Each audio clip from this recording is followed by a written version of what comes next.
Christina Universe Citizen presents New Era Eligion, Episode 32, April 18, 2022. Emulation Proclivities. One of the most ignored human behavior proclivities can also be the most costly to our humanity's survival, individually and as a whole WHOLE population. From my observations of repetitive actions, reactions, and resultant scenarios, emulation proclivities are both a positive and a negative behavior pattern. More obviously in the human condition, as the articulations are ever reenacted, emulation constructs reality by exemplification, and destructs reality by exemplification. Design and chaos, as one of the always and only coexisting complementarities that physicists have discerned, seem of no consciously coordinated relevant influence to emulation proclivities. This is as the human's actions, reactions, and resultant environmental conditions recur wherever human behavior is involved. The involvement can be concerned or unconcerned. For the subsequent human condition and inevitable adaptations to the manifest form. The primary differences between destructively motivated emulations and constructively motivated emulations more obviously seem to be mindless exploitations, where the value and love of life are confused with myopic self-interest. This occurs as risk and speculation pertain to the human events that can be impervious to the personally as yet to be or never to be experienced consequences. Delusional invincibility that satisfies self-interest contributes to the emulative short-sightedness that cannot predict every immediate or delayed aspect of what, in every case of similar enactments, may turn out to be variations of the inevitable outcomes, all of which barely begin to explain human nature of our potentially dangerous species. We beset each other with harmful, historical, and inherited emulations that have yet to be deemed detrimental or improvable to all degree.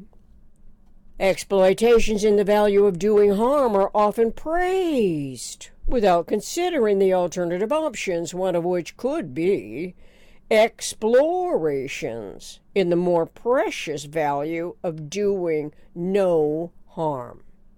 Emulation plays its motivating part in every replicating case of our observations of the reenacting articulations that are documented in captured images as a never-ending supply of videos by individual and multimedia productions. Because of computer technology and environmental evolution history of human events, it increases along with the tolerance magnitudes of the residual inaccuracies of observation and articulation. Video productions as actual footage of events or recreated historical records continue to stymie the researching mind's genuine concern for discerning the underlying causes and continuities. This is where time and time again similar patterns are repeated, as if the risk-taking speculative participants are impervious to the emulation proclivity, not considering their behavior as exploitations of others or as others have been exploited before them, consequently providing an emulative scenario for anyone's observations. It is from which the emulative proclivities select their particular idolized and personalized performance. It can be the rationalized exploitation in the value of doing harm, similarly to a replicating virus that goes undetected until a physical entity reveals the ill-fated symptoms as proof of the harmfulness to seemingly uncontrollable extremes. It articulates the extremes of self-evidence. That hundreds of millions of humans are imprisoned in the world ought to alert the astute observer that the emulative proclivities can rationalize exploitations in the value of doing harm and is never insignificant to discovering a potential solution that heretofore has not been considered in some preventative anticipatory design science projection that well may redirect the influential thought and language referentially to a differently conceived and perceived coordinating reality basis. The millions who are imprisoned will continue to increase as more punitory laws are made to threaten the maladaptive emulators without concern to other alternative values. One alternative value could simply involve becoming more aware of consciously participating in decreasing the tolerance magnitudes of the residual inaccuracies as observations and articulations consistently are basic communication expectations in a world that seems compelled to contribute inputs to the universal communications process.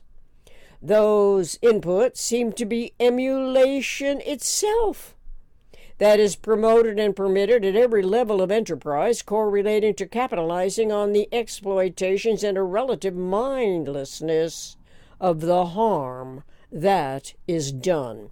It is done unto everyone who by nature emulates, to some acceptable or unacceptable degree, whatever is referential to previous emulations. This includes the lesson learning, information gathering, thought and language scenario universe, and continues throughout the human condition and the universal communications process. Consciousness evolution's metaphysical mind is increasingly concerned about the inherent futility of the emulating proclivities as human behavior expressly articulates what is thus far inadequately explored as one of the most problematic behavior patterns. Apparently, regenerating living species teach the new generation by emulation as one aspect of survival. The main difference is where exploitations and indifference to the value of a whole WHOLE life can be devalued as a target of a reactionary result that supposedly exists to suffice a personalized satisfaction for the emulative mentality. It claims the other's lifetime as a type of self-validation's predominating objective and is always invalidating self in the process, which is also at the other's expense. How conscious can anyone be concerning this emulative personality proclivity of a human being by design? Insights in this regard can question the earliest lessons, as parents usually provide self-survival examples for the child to emulate. Unfortunately, wherever cultural emulations as communities can impose its authoritative values that vary to destructuring degree as the community contrives to build institutions for assuring its dominant values as an indoctrinating, emulative assembly en masse. The institution adds layers to the reluctant parents' initial concerns for the child's well-being, and in order to survive, the community's institution can take secondary or tertiary position or be supplanted altogether from the natural evolution propensity in the emulative process, adhering to the cultural expectations instead. The natural evolution proclivity would be as a naturally trustworthy example for the child to observe. Rarely do the interacting participants in the human behavioral proclivities identify themselves as emulators. Consequently, the belief complex en masse can emulate behavior patterns while perpetuating repetitive schemes that have yet to be categorized as incompetent design equal ugly design. Conceptually, it goes clear down to educated ignorance of the structural system of universe that by default education conditions was omitted, thereby providing no regenerative structural integrity energy patterning for the emulative proclivities of the human being. Its preferential truth-loving self-otherness validating cannot freely anticipate the differently coordinated results for anyone's self-assuring personality's continuity of conscious life. We will never know until we consciously coordinate thought and language as an omnirational contributor to the non-contradictory universal communications process. It is absurd to deny the emulative potential manifest as an inherent design proclivity of our species, as a design and generalized principle intends to protect the newest generation from the harmful exploitations. As it now stands, the emulative proclivity is not accurately identified, and so a type of censorship is supposed to prevent the child from the contaminated learning environment. That is, until they supposedly are mature enough to differentiate the complex interactions where life is devalued according to the predominant PRJWBCS politics, religion, justice, war, belief, complex schemes. As factors of the contextual parameter, those schemes mistakenly can be of no relevant significance to the experiential proclivities that willingly invalidate the value of a whole, W-H-O-L-E, life, a whole life. The value of human life turns out to be invaluable. It is where no amount of money can resurrect it from death.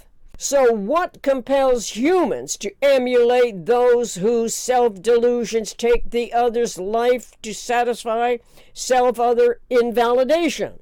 Acting out, yet again, the emulative personality propensity of as yet experienced or never to be experienced consequences that eventuate as the most lethal, which is death itself.